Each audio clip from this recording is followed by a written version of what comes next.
हम इस समाज के प्राणी हैं और इस समाज में रहते हुए हमारी कुछ मर्यादाएं भी होती हैं, लेकिन कई बार जब हम मर्यादाओं को भूल के और उनका उल्लंघन करके ज़िंदगी को आगे बढ़ाते हैं तो उसका जो अंजाम होता है बहुत ख़तरनाक होता है।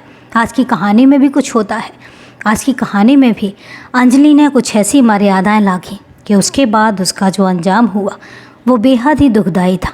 क्या था अंजलि की पूरी कहानी का किस्सा, ये हम जानेंगे आज पूरे विस्तार से। लेकिन उससे पहले नमस्कार दोस्तों, मैं एडवोकेट आरडी आपका चैनल पर स्वागत करती हूं और उम्मीद करती हूं कि आप सब लोग स्वस्थ होंगे, सुरक्षित होंगे। दोस्तों, अगर आप अपने इस परिवार में नए हैं या अभी तक आपने चैनल को सब्सक्राइब नहीं किया है तो सबसे पहले आप चैनल को सब्सक्राइब कर लीजिए और इसके साथ ही बेल आइकन प्रेस करना ना भूलें फर्दर नोटिफिकेशन के लिए। और इसके साथ ही कहानी में लास्ट तक बने रहें और कहानी के बारे में आपकी क्या राय है वो भी कमेंट करके ज़रूर बताएं। तो चलिए दोस्तों, अब आपका समय नहीं लेते और जानते हैं कि आज की पूरी कहानी क्या है। सुबह का वक्त था। उत्तर पूर्वी दिल्ली की दिलशाद कॉलोनी में रहने वाले संजीव शर्मा चाय की चुस्कियां लेते हुए अखबार पढ़ रहे थे। तभी उनके पड़ोसी नदीम ने उन्हें खबर दी कि उनके स्कूल का गेट खुला हुआ है और अंदर पुकारने पर गार्ड देवीलाल भी जवाब नहीं दे रहा है। संजीव शर्मा को H432 ओल्ड सीमापुरी में बाल कॉन्वेंट स्कूल था। देवीलाल उनके स्कूल में रात का सुरक्षा गार्ड था। शर्मा जी ने रहने के लिए उसे स्कूल में ही एक कमरा भी दे दिया था। नदीम की बात सुनकर संजीव कुमार शर्मा उसके साथ अपने स्कूल की तरफ निकल गए। संजीव शर्मा जब अपने स्कूल में देवीलाल के कमरे में गए तो वहाँ लहूलुहान हालत में देवीलाल की लाश पड़ी थी। उसके सिर तथा दोनों हाथों से खून निकल रहा था। यह खौफनाक मंजर देखकर संजीव कुमार शर्मा और नदीम के होश खप्ता हो गए। संजीव शर्मा ने उसी समय 100 नंबर डायल करके वारदात की सूचना पुलिस को दे दी। यह इलाका चूँकि सीमापुरी थाना क्षेत्र में आता है और इसीलिए थाना सीमापुरी के SI आनंद कुमार और SI सौरभ घटनास्थल H432 ओल्ड सीमापुरी पहुंच गए। तब तक वहां आसपास रहने वाले कई लोग इकट्ठा हो चुके थे। पुलिस ने एक फोल्डिंग पलंग पर पड़ी सिक्योरिटी गार्ड देवीलाल की लाश का निरीक्षण किया तो उसके सिर पर चोट के निशान थे और ऐसा लग रहा था जैसे उसके सिर पर कोई भारी चीज़ मारकर उसकी हत्या की गई है। इसके अलावा उसकी दोनों कलाइयाँ कटी मिली। बिस्तर के अलावा फर्श पर भी खून ही खून फैला हुआ था।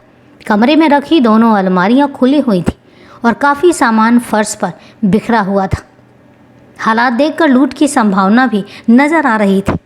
इसी कमरे की मेज पर शराब की एक बोतल और 2 गिलास तथा बचा हुआ खाना भी मौजूद था। SI सौरभ ने यह सूचना थाना प्रभारी संजीव गौतम को दे दी।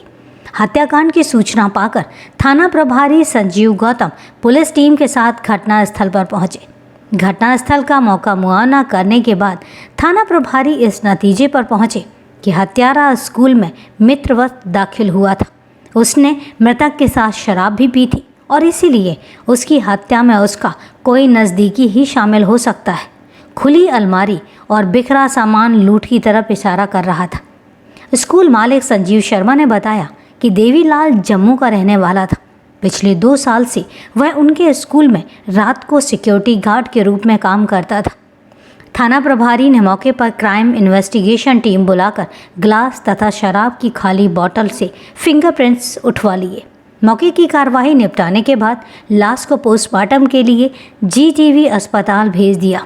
फिर स्कूल मालिक संजीव शर्मा की तहरीर पर गार्ड देवीलाल उर्फ दीनदयाल की हत्या का मामला दर्ज कर लिया। थाना प्रभारी संजीव गौतम ने इस केस की तफ्तीश इंस्पेक्टर JK सिंह को सौंप दी। उन्होंने DCP नूपुर प्रसाद, ACP राम सिंह को भी घटना के बारे में अवगत करा दिया था। DCP नूपुर प्रसाद ने इस हत्याकांड का खुलासा करने के लिए ACP राम सिंह के नेतृत्व में एक टीम गठित की, जिसमें IPS हर्ष इंदोरा, थाना प्रभारी संजीव गौतम, अतिरिक्त थाना प्रभारी Arun Kumar, inspector JK Singh, special staff के inspector Hiralal, SI Meena Chauhan, ASI Anand, constable Priyanka, Virendra, Sanjeev आदि शामिल किए गए। टीम ने जांच शुरू की और स्कूल के प्रिंसिपल तथा मालिक संजीव कुमार शर्मा से मृतक गार्ड देवीलाल की गतिविधियों के बारे में विस्तार से पूछताछ की। तो उन्होंने बताया कि गार्ड देवीलाल सीमापुरी की ही एक ट्रैवल एजेंसी में पिछले 20 सालों से गार्ड की नौकरी कर रहा था। इसके बीवी बच्चे जम्मू के गांव गुड़ियाल में रहते हैं और पिछले 2 सालों से वह उनके स्कूल में नौकरी कर रहा था। चूँकि उसकी ड्यूटी रात की थी, इसलिए उन्होंने रहने के लिए स्कूल में ही उसे एक कमरा दे दिया था।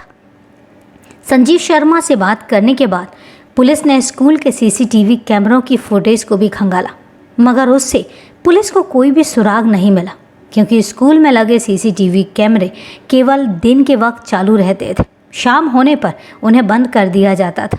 कहीं से कोई सुराग ना मिलने पर पुलिस ने मृतक के मोबाइल फ़ोन की कॉल डिटेल्स निकलवाई। कॉल डिटेल्स का अध्ययन किया गया तो पुलिस की निगाहें मृतक के फ़ोन पर आई अंतिम कॉल पर अटक गई। उस नंबर पर गार्ड की पहले ही बातें हुई थी और 3 मार्च 2018 की रात 10:30 बजे लोकेशन उस फ़ोन नंबर की घटना स्थल पर ही थी। जांच में वह फ़ोन नंबर सीमापुरी की ही रहने वाली महिला अंजलि का निकला। पुलिस ने अंजलि के फ़ोन नंबर की भी कॉल डिटेल्स निकलवाई तो उसमें भी एक नंबर ऐसा मिला जिसकी लोकेशन घटना वाली रात को अंजलि के साथ घटना स्थल की थी। इतनी जांच के बाद पुलिस टीम को केस के खुलासे के आसार नजर आने लगे। पुलिस टीम सीमापुरी में स्थित अंजलि के घर पहुंच गई। पुलिस को देखकर अंजलि एकदम से घबरा गई। इंस्पेक्टर JK सिंह ने अंजलि से पूछा, तुम गार्ड देवीलाल को कैसे जानती हो? मेरा बेटा उसी स्कूल में पढ़ता है जहां देवीलाल गार्ड था और इसीलिए कभी कभी उससे मुलाकात होती रहती थी, और इससे ज़्यादा मैं देवीलाल के बारे में कुछ भी नहीं जानती, अंजलि ने बताया।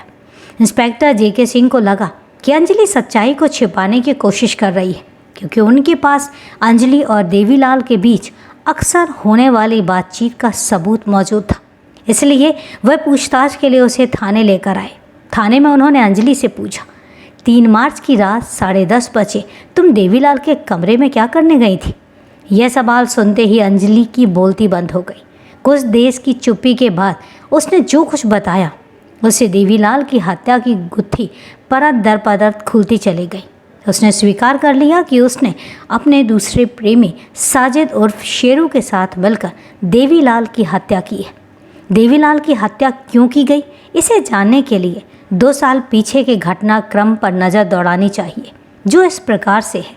40 वर्षीय देवीलाल पिछले 20 सालों से पुराने सीमापुरी में जेवी ट्रैवल एजेंसी में नौकरी करता था, लेकिन वहाँ पगार कम होने के कारण उसने घर की आर्थिक स्थिति और ज़रूरतें पूरी नहीं हो पाती थी।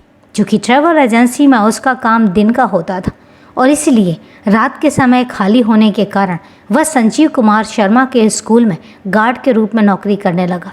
संजीव कुमार शर्मा उसे रहने के लिए स्कूल में ही एक कमरा भी दे चुके थे। देवीलाल का साल में एक बार ही अपने घर जाना होता था, बाकी समय उसका समय दिल्ली में ही गुजरता था, क्योंकि उसकी पत्नी प्रमिला जम्मू में रहती थी और दिल्ली में वह बाजारू औरतों के संपर्क में रहता था।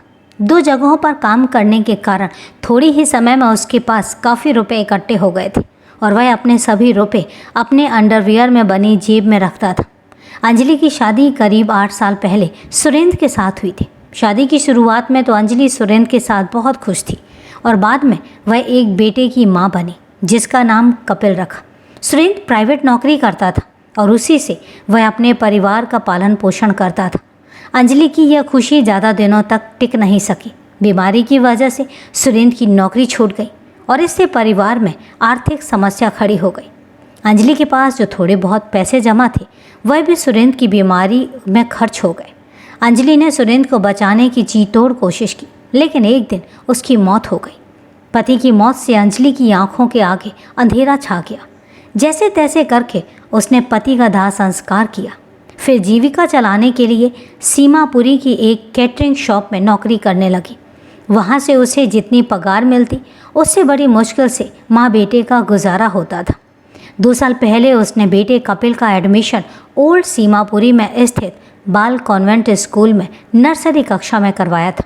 यह स्कूल ओल्ड सीमापुरी का एक नामचीन प्राइवेट स्कूल है।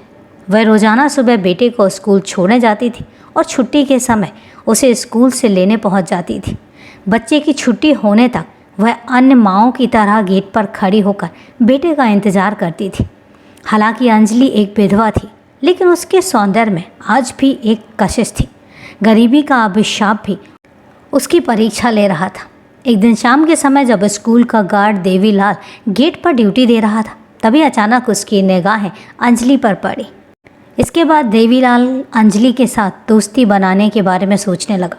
गार्ड देवीलाल उसके बेटे कपिल का विशेष ध्यान रखने लगा। वह कपिल को चॉकलेट, टॉफ़ी आदि देकर उसका करीबी बन गया। अंजलि ने देखा कि देवीलाल कपिल को खूब प्यार करता है, तो वह घर से उसके लिए कुछ ना कुछ खाने की चीज़ें बनाकर लाने लगे और इस तरह दोनों ही एक दूसरे को चाहने लगे। अंजलि को जब कभी पैसों की ज़रूरत होती तो वह उसकी मदद भी कर देता था। गार्ड की सहानुभूति पाकर अंजलि उसकी दोस्त बन गई। अपने मोबाइल नंबर तो वो पहले ही एक दूसरे को दे चुके थे, जिससे वो बातचीत भी करने लगे। देवीलाल ने जब देखा कि अंजलि उसके शीशे में उतर चुकी है, तो वह रात के समय उसे स्कूल में बुलाने लगा। अंजलि के आने पर वह उसके साथ महंगी शराब पीता और अंजलि भी उसके साथ शराब पीती और फिर दोनों अपनी अपनी हसरतें पूरी करते। अंजलि को जब भी पैसों की ज़रूरत होती, देवीलाल अपने अंडरवियर की जेब से निकालकर उसे पैसे दे देता।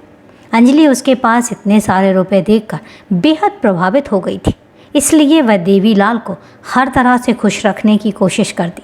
धीरे धीरे उसका देवीलाल के पास आना जाना इतना बढ़ गया कि आस पड़ोस के लोगों को भी उसके अवैध संबंधों की जानकारी हो गई। लेकिन अंजलि और देवीलाल को इससे कोई फ़र्क नहीं पड़ता था। वो हमेशा की तरह एक दूसरे से मिलते रहे। अंजलि की मौसी मधु का पति साजिद उसका हालचाल पूछने उसके पास आता रहता था। दोनों सालों से एक दूसरे को जानते थे। अंजलि के पति की मौत के बाद साजिद ने अंजलि को सहारा दिया था और साजिद भी कहीं ना कहीं अंजलि को पसंद करता था। साजिद के साथ भी अंजलि के शारीरिक संबंध थे। वह कई कई दिन अंजलि के यहाँ रुक जाता था। इस कारण उसके और मधु के संबंधों में भी खटास आ चुकी थी। साजिद ड्राइवर था। हरियाणा से करनाल बाईपास की ओर आने वाले यात्रियों को अपनी इनोवा कार में ढोया करता था। साजिद को जब अंजलि और गार्ड देवीलाल के संबंधों की जानकारी हुई तो वह इसका विरोध करने लगा। चूँकि अंजलि पर गार्ड देवीलाल खुलकर खर्चा करता था और इसीलिए वह उसे छोड़ना नहीं चाहती थी। वह साजिद को किसी तरह समझा देती, फिर मौका मिलते ही देवीलाल से मिलने स्कूल बने उसके कमरे में चली जाती। किसी तरह साजिद को यह बात पता चल जाती थी। तब उसने अंजलि पर देवीलाल से रिश्ता तोड़ देने का दबाव बनाना शुरू कर दिया। अंजलि के दिमाग में एक शैतानी योजना ने जन्म ले लिया। साजिद की इनोवा कार खराब थी और कार ठीक कराने के लिए उसके पास पैसे तक नहीं थे, इसलिए वह खाली बैठा हुआ था। तब अंजलि ने साजिद को बताया कि देवीलाल के पास काफ़ी रुपए रहते हैं। अगर दोनों मिलकर उसका काम तमाम कर दें तो उसके रुपयों पर आसानी से हाथ साफ किया जा सकता है। साजिद तो देवीलाल से पहले से ही खार खाए बैठा था। लालच में वह उसकी हत्या करने के लिए राजी भी हो गया। अब दोनों अपनी इस योजना को अंजाम देने के लिए अवसर की तलाश करने लगे। 3 मार्च 2018 को देवीलाल ने अंजलि को फ़ोन कर दिया। इससे पहले उसने विस्की की बोतल और खाना पैक करवा लिया था। रात के 10 बजे उसने अपनी अंजलि को फ़ोन करके स्कूल पहुंचने के लिए कहा तो अंजलि और साजिद की आंखें खुशी से चमकने लगी। अंजलि ने पहले तो श्रृंगार किया और उसके बाद साजिद के साथ बुलेट मोटरसाइकिल पर बैठकर कॉन्वेंट स्कूल के नज़दीक पहुंची। अंजलि जिस समय स्कूल में पहुंची रात के 10 बज चुके थे। देवीलाल की निगाहें केवल अंजलि पर पड़ी तो वह उसे टकटकी लगाए देखता रह गया। उसे अंजलि बहुत सुंदर लग रही थी। देवीलाल अंजलि को कमरे के अंदर लेकर गया। तभी अंजलि ने उससे कोल्ड ड्रिंक लाने की फरमाइश की। देवीलाल कोल्ड ड्रिंक लाने स्कूल से बाहर गया। तभी मौका मिलते ही अंजलि ने फ़ोन करके साजिद को अंदर बुलाया और छिप जाने के लिए कह दिया। देवीलाल के आने के बाद अंजलि विस्की में कोल्ड ड्रिंक मिलाकर उसे शराब पिलाने लगी। देवीलाल ने अंजलि के लिए भी पैक बना दिया।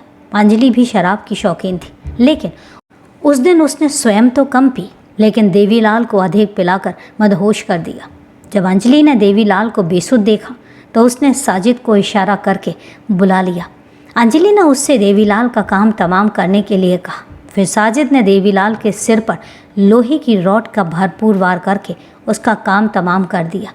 इसके बाद साजिद और अंजलि ने देवीलाल के अंडरवियर में रखे 60,000 रुपये तथा मोबाइल फ़ोन ले लिया और जब दोनों वहाँ से जाने लगे तो अंजलि को शक हुआ कि कहीं देवीलाल बच ना जाए।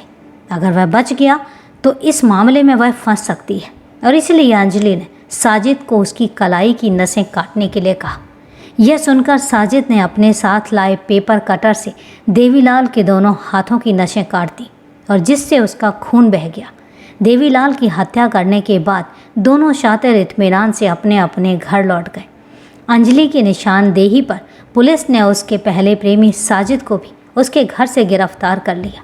दोनों की निशानदेही पर देवीलाल से लूटे गए रुपए, 3 मोबाइल फ़ोन, मोटरसाइकिल तथा हत्या में प्रयुक्त रॉड, पेपर कटर बरामद कर लिया। पुलिस ने दोनों को 7 मार्च में अदालत में पेश किया और जहां से उन्हें न्यायिक हिरासत में भेज दिया गया।